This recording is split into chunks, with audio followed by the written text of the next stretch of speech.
উদ্ধবকে নিয়ে আজকে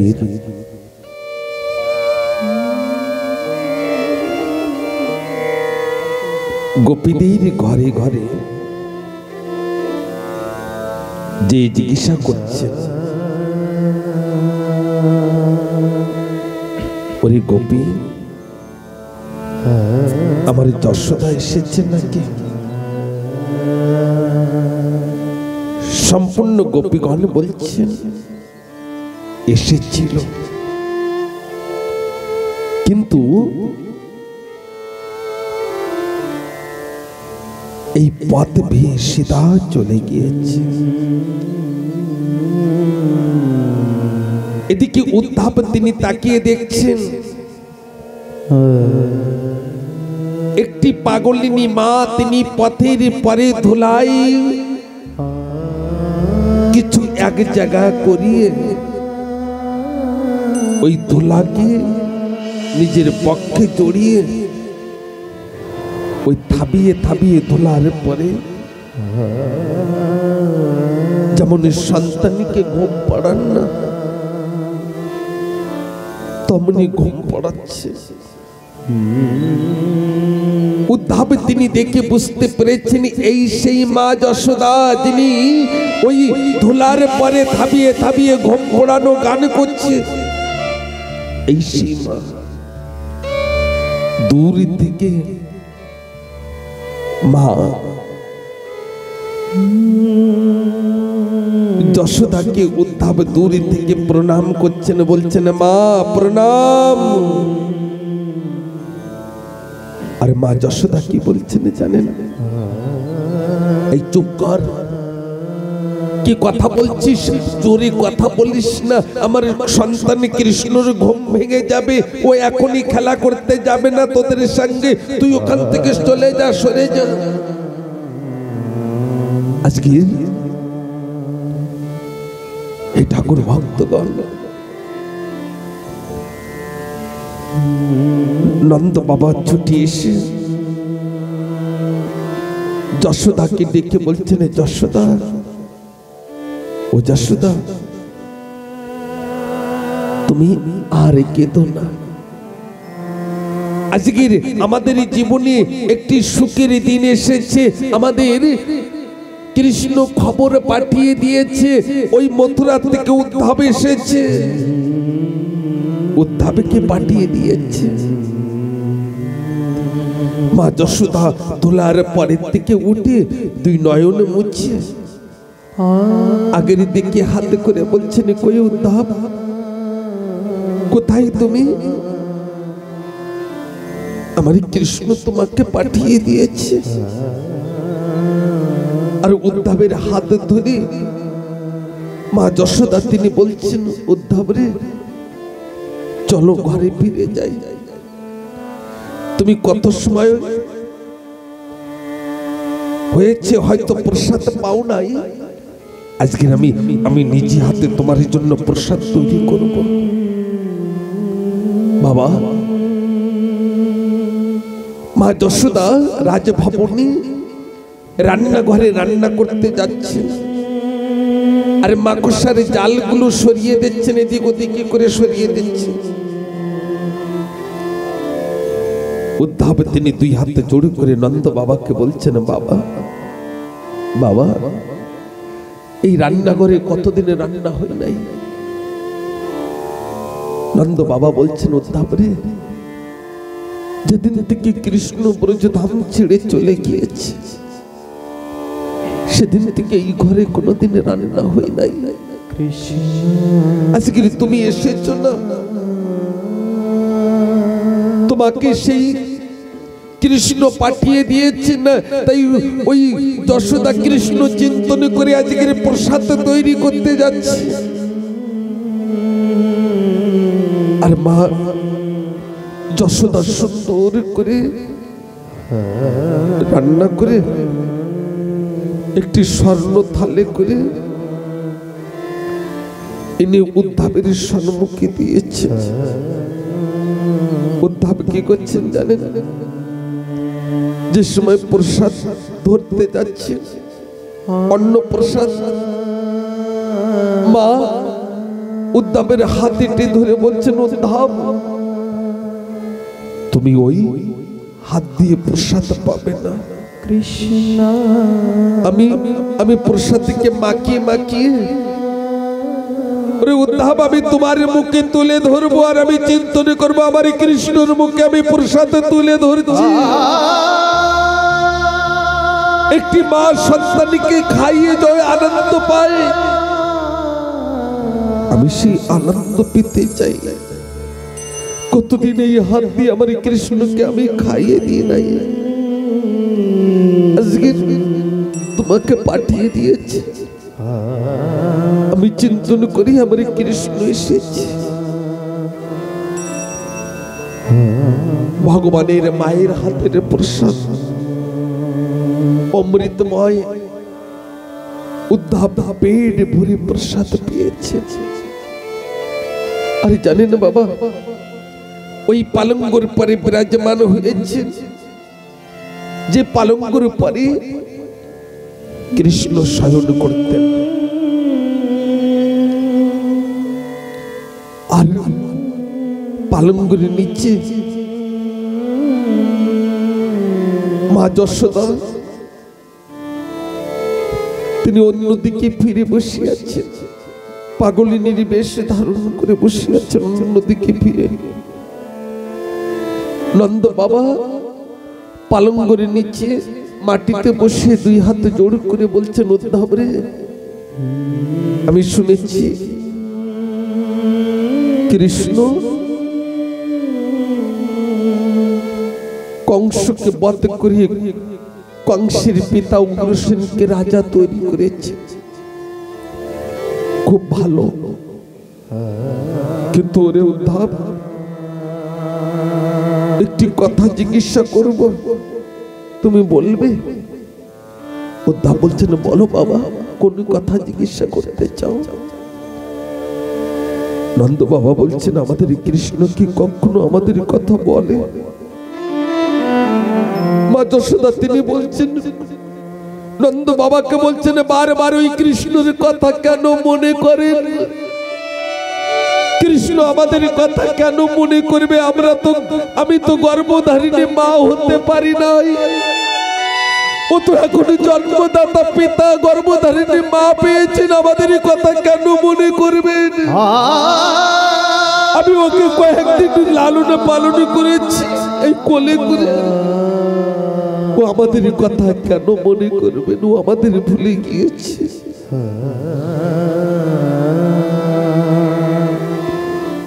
উদ্ধব তিনি মা যশোদার দিকে তাকিয়ে দেখছেন,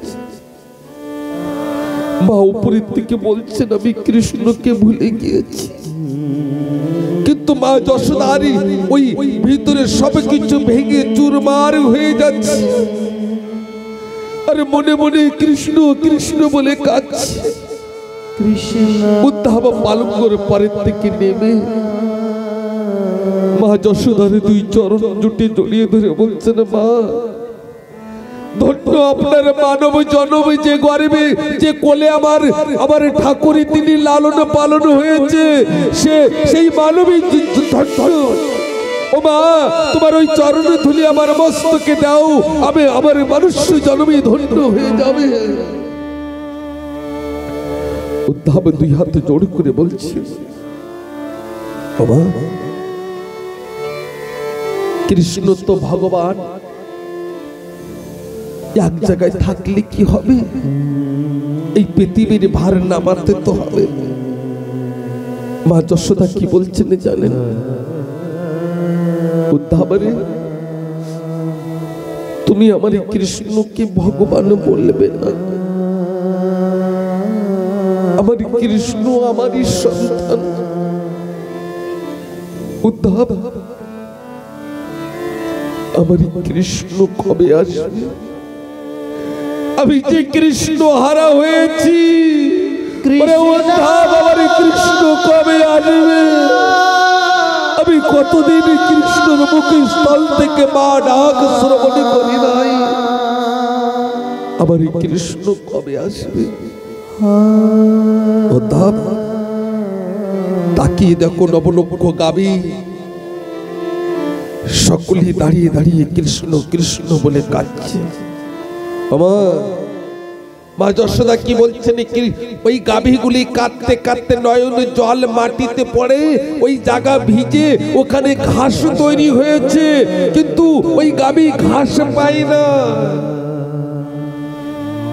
আমি সব গাভীদের না তাড়িয়ে দিই আর বলি কি তোরা যা বনে যা ঘাস পেয়ে আয়।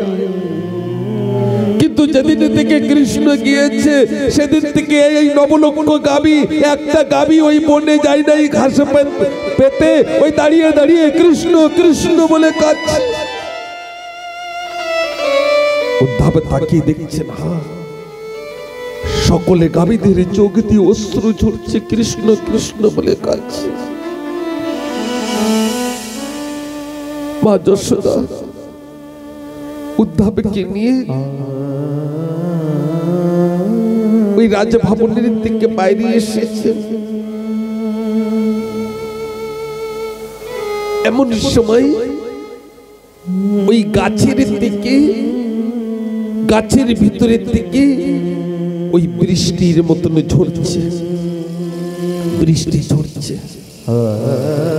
উদ্ধব তিনি দুই হাতে জোড় করে বলছেন, মা আপনি ভিতরে চলেন,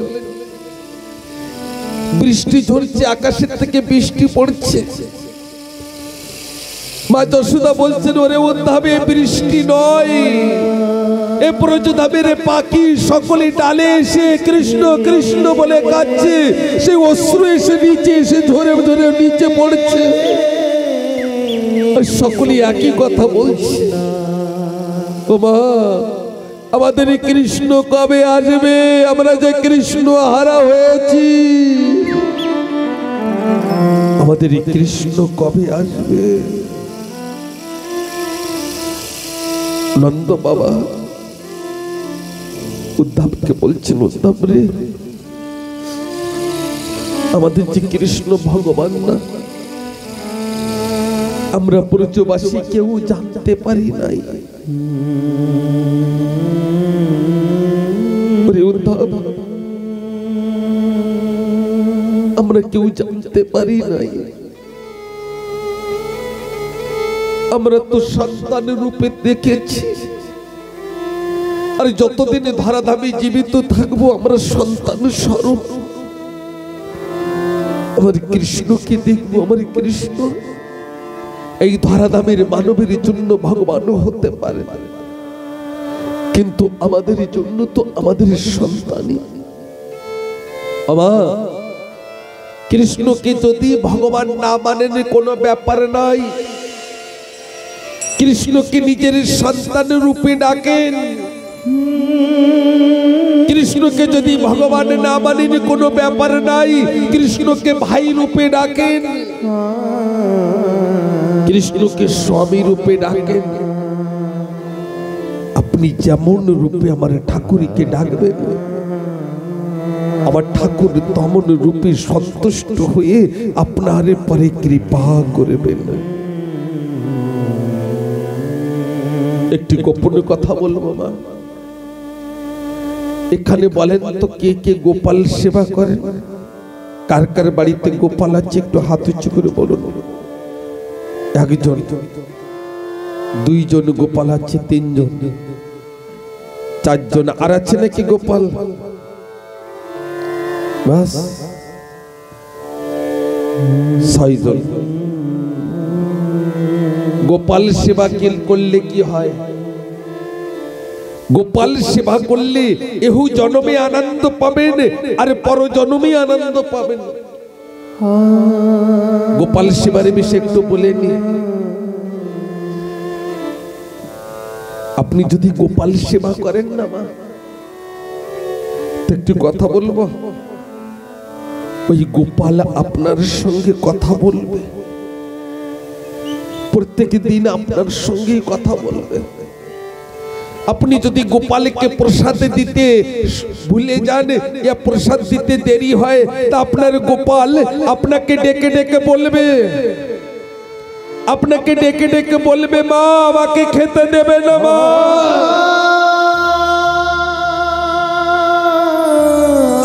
আপনি বাইরে কাজ করছেন না, আপনি শ্রবণ করতে পারবেন আমার গোপাল ডাকছে, আমাকে ক্ষুধা পেয়েছে, আমাকে খেতে দাও মা। জানেন মা, গোপাল সেবা করলে সে পরিবারে কখনো দরিদ্রতা থাকে না, সে সংসারে অভাব থাকে না। রাতের বেলায় যদি আপনার গোপালকে আপনি শোয়াতে ভুলে যান, আর আপনি পালঙ্গর পরে শয়ন করেছেন, তা আপনার ঘুম আসবে না মা। একবার এবার একবার ওবার করতে থাকবেন, আর ওই ঠাকুরের ঘরের থেকে আপনাকে ডেকে বলবেন, মা আমাকে বসে বসে অনেক কষ্ট পাচ্ছি মা, আমাকে শোভাবে না মা, আমাকে শুতে দেবেন না। তো যেমন অবস্থায় আপনি থাকবেন, তেমন অবস্থায় আপনি ছুটতে ছুটতে গোপালের কাছে গিয়ে বলবেন, গোপাল রে আমি শোয়াতে ভুলে গিয়েছি বাবা, শুয়ে পড়ো। একটি কথা বলবো, এই সাংসারিক সন্তান হয়তো কষ্ট দেবেন, কিন্তু গোপালকে যদি সেই সন্তান রূপে আপনি যদি লালন পালন করেন না, আমার গোপাল কখনো আপনাকে কষ্ট দেবেন না। আপনার ঠাকুর আপনাকে কখনো কষ্ট দেবেন না। একটি কথা বলবো মা, যদি গোপনে কথা বলতে হয় তা আপনার ঠাকুরের সঙ্গে বলুন, এই মানবের সঙ্গে না বলে। আপনার দুঃখের কথা যদি এই মানবকে বলেন, তা আপনাকে হাসির রস ঠাট্টা করবেন, কিন্তু আপনার দুঃখের কথা আপনার ঠাকুরকে বললে অবশ্যই আপনাকে নিবারণ করবেন।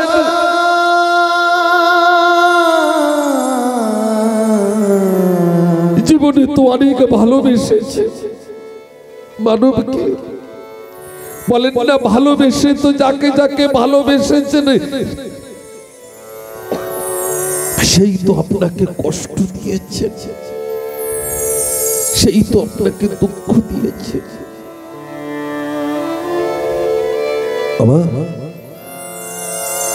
একটি কথা বলবো, অনেকে বলেন কি জানেন, আমার আত্মায় যেদিন বলবেন না আর মাছ মাংস খাস না, আমার মনে যেদিন বলবে যে মাছ মাংস খাস না, সেদিন আমি ছেড়ে দেবো। তাই তো আমার মনে তো বলে 4-5টা বিবাহ কর সনত কৃষ্ণ, তাই আমি কি 4-5টা বিবাহ করবো নাকি? মনের সঙ্গে যে চলে না তাকে তো পাগল বলে, পাগল। এই মানবকে বিবেকের সঙ্গে চলা উচিত। মাছ মাংস খেয়ে কি হয়, এগুলোকে আস্তে আস্তে ত্যাগ করতে হবে। সপ্তাহে একবারে নেন না, কিছুদিনে পরে 15 দিনই একবারে নেন। আর যদি একবারে ছেড়ে দেন না, তো যদি বিমার পড়েন তো ডাক্তারের ধারে গিয়ে আপনার পরিবারই বলবেন যে একটু মাছ মাংস খেতে বলে।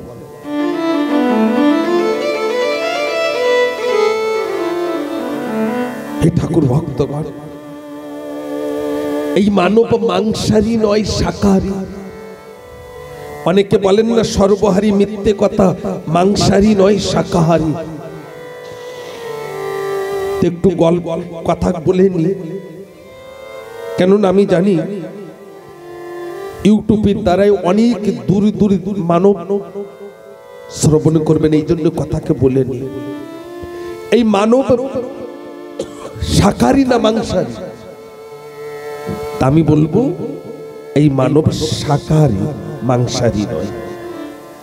তা শোনেন বাবা, এই জগতে যত মাংসাহারী জীব আছে, কুকুর, বিড়াল, বাঘ, শিয়ার, যত মাংসাহারী আছে, ওই মাংসাহারী জীবগুলো কেমন ভাবে জল পান করে? কেমন ভাবে? জিহ্বা দিয়ে চেটে চেটে। কুকুর, বিড়াল, বাঘ, শিয়ার আদি যত আছে চেটে চেটে।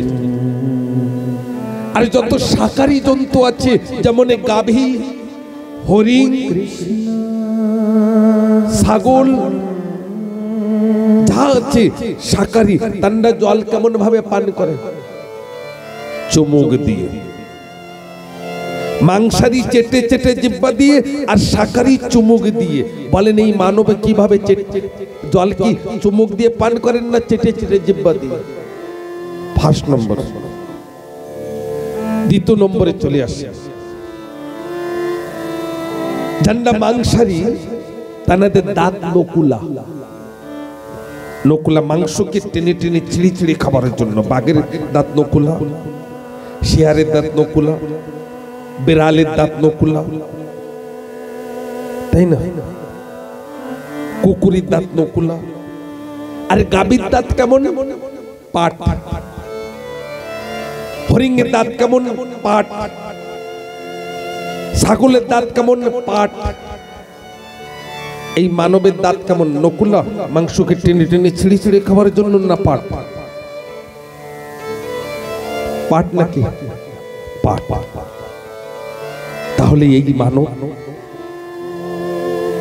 মাংসারি নয়, শাকাহারী। তৃতীয় নম্বর শ্রবণ করুন।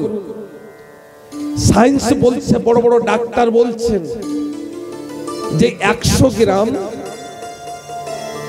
পচা মাংস খেয়ে এই মানব হজম করার শক্তি নাই। কুকুর হজম করে যাবেন, বাঘ হজম করে যাবেন, বিড়াল হজম করে যাবেন, কিন্তু আপনি 100 গ্রাম খেয়ে দেখেন না, তারপর দিন উল্টি হবে, ডায়রিয়া হয়ে যাবে, আপনি মৃত্যুর মুখে চলে যাবেন। কাঁচা খেয়ে দেখেন না। এই জন্য একটা কথা তো পারফেক্ট, যে মাছ মাংস সেবন না করেন না, তার গায়ে বল বেশি হয়। যেমন হরিণ সারাদিন ছুটতে পারে, হরিণ সারাদিন ছুটতে পারে, কিন্তু বাঘ খানিকক্ষণের জন্য। এই জন্যই নিরোগী যদি হতে হয়, এই মাছ মাংস থেকে আস্তে আস্তে আস্তে আস্তে জীবনের থেকে ত্যাগ দিতে হবে। বলো জয় জয় শ্রী রাধে শ্যাম, রাধে রাধে। আর যদি কারোর কোনো প্রশ্ন থাকে তো অবশ্যই এই বিষয়ে যদি আরো জানতে চান, অবশ্যই সনত কৃষ্ণ মহারাজজি বলবেন। আজকের নন্দ বাবা তিনি কৃষ্ণের বিষয়ে সব কথা বলছেন। কৃষ্ণ ব্রজধামে কি কি লীলা করেছে বলতে বলতে সকালে 4টে বেজে যায়, ভোর 4টে। আর একটা গোপন কথা বলবো, যদি বিমারিকে ডেকে আনতে হয়, তার সব থেকে সরল রাস্তা আছে, সূর্য উদয় হবার পরে উঠবে। আর যদি বিমারির থেকে মুক্তি পেতে চান তো সূর্য ওঠার আগেই উঠবেন, তাই না? সূর্য উদয় হবার আগেই মানবকে স্নান করা উচিত। এই মানবকে উঠে ঘোরা উচিত 2-4-10 মিনিট বাড়ির আশপাশ দিয়ে। এদিকে উদ্ধাবে তিনি 2 হাত জোড় করে নন্দ বাবাকে বলছেন, বাবা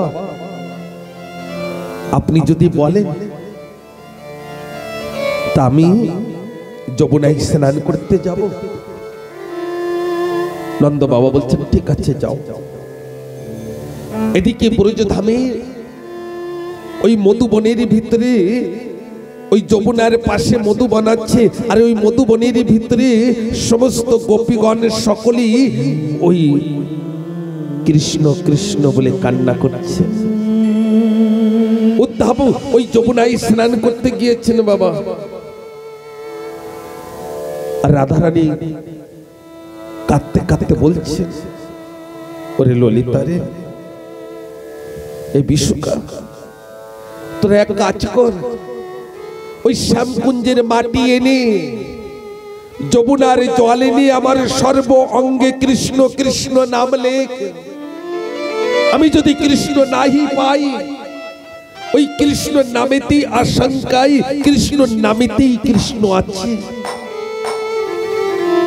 ও ললিতা, আমি যদি কৃষ্ণ কৃষ্ণ বলে কাঁদতে কাঁদতে, কৃষ্ণ কৃষ্ণ গৃহে যদি কাঁদতে কাঁদতে যদি আমি শরীর ছেড়ে দিই, তা গ্রামবাসীকে বলিস আমাকে জন্য না পোড়ায় না ভাসায়, বেঁধে রাখিস তামালের ডালে। যদি আমার ভাগ্য কর্মী কৃষ্ণ আসে বৃন্দাবনে, আমার মরা দেহ কৃষ্ণকে করে দেশে দান। বাবা, ঠাকুরকে ইন্দ্রা কত ভালোবেসেছিলেন। সংসারের স্বামী, ছেলে মেয়ে সবাইকে ছেড়ে আজকের বনে বনে কাঁদছে। আজকের প্রেমময়ী ললিতা তিনি কাঁদছেন।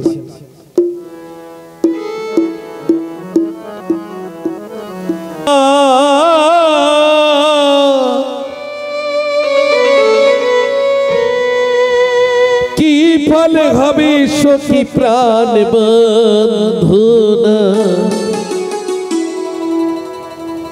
ও ব্রজেতে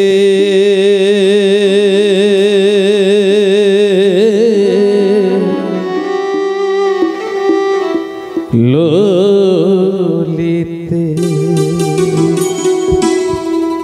বাবা, যদি সেই আপনি জনই কাছে না থাকে না, তা কিছুই ভালো লাগে না। আজকের গোপীগণ ওই মধুবনের ভিতরে কৃষ্ণ কৃষ্ণ বলে কাঁদছে, আর রাধারানী তিনি বলছেন আমার গহরে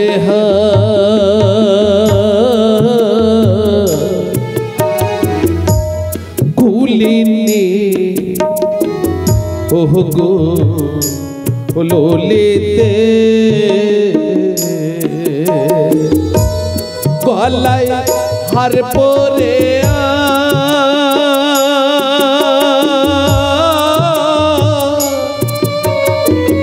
কি ফল হবে সখী প্রাণ বন্ধনা, ব্রজেতে ও গো ললিতে, ও গো ললিতে।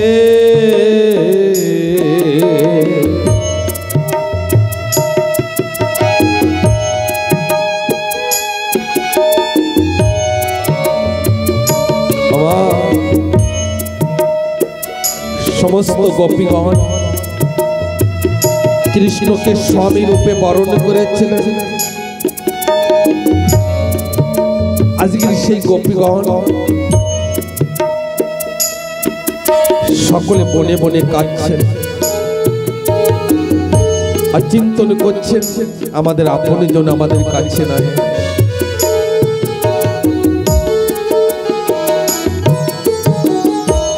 গলায় হারে কিয়া শোভা আছে,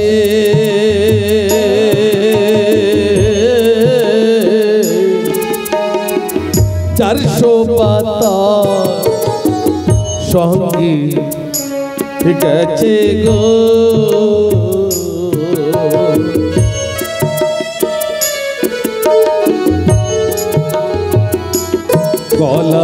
গলার হারি কিয়া শোভা আছে,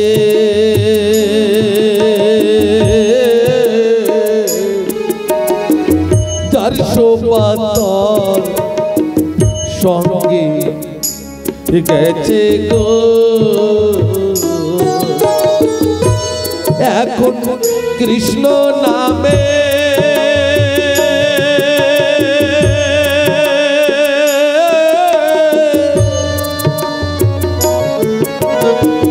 মালা গীতি সঙ্গীতে না আমার গলেতে, ও গো ললিতে। আপনজন যদি কাছে না থাকে না তা কিছুই ভালো লাগে না। আপনজন মাতা পিতাও হতে পারেন, আপনজনে নিজের স্বামী অথবা নিজের সন্তান, যাকে আপনি প্রাণের থেকে বেশি ভালোবাসেন, সে যদি কাছে না থাকে না তা কিছুই ভালো লাগে না।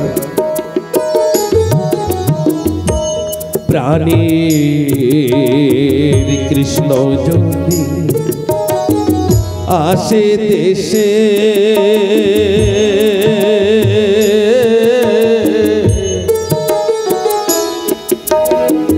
বলিস কি কৃষ্ণ কাছে গো,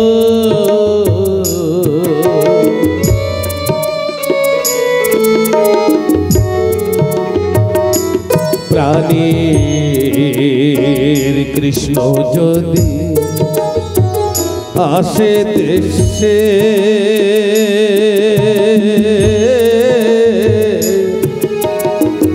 বলিস কি কৃষ্ণ কাছে গো, রাধা কৃষ্ণ বিনে প্রাণ পেয়েছি ওই না যমুনারো জলেতে, ও গো ফুলেতে, ও গো ফুলেতে,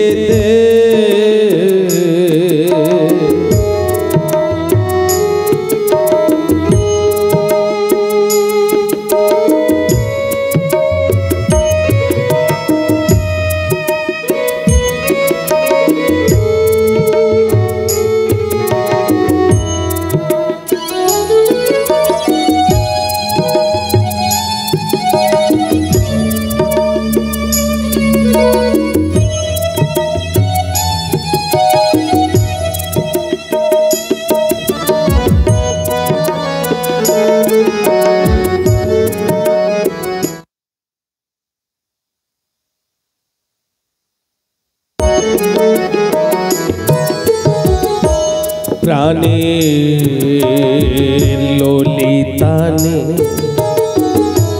গলার মালা,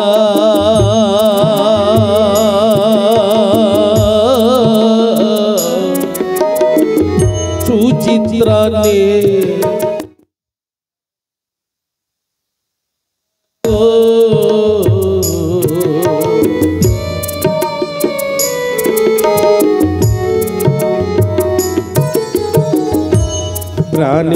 প্রাণের ললিতানে গলার মালা,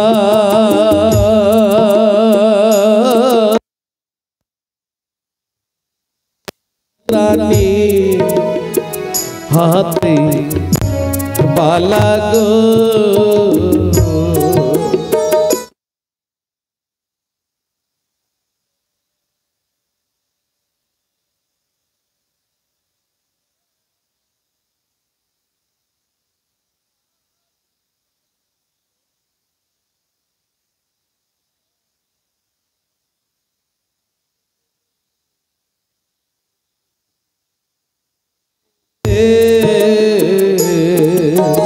ও গো লোলেতে,